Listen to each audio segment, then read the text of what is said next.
Yego murakoze cyane nitwa Nigitera Jean Baptiste bakundikumvikana ni umuyobozi wa Gakondo Tourism Company.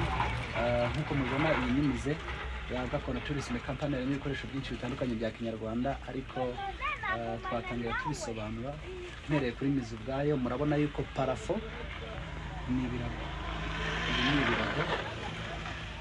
bakoreshaga bubaka kugira ngo inzu ishuhe, bakishaga ibirago kugira ngo zishuhe.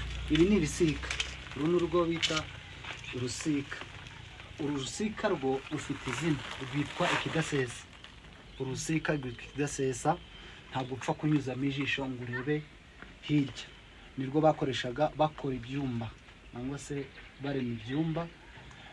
Nibwo wacagamo ibyumba kabiri iyo hatabaga hari izindi nkuta bakoreshaga urusika.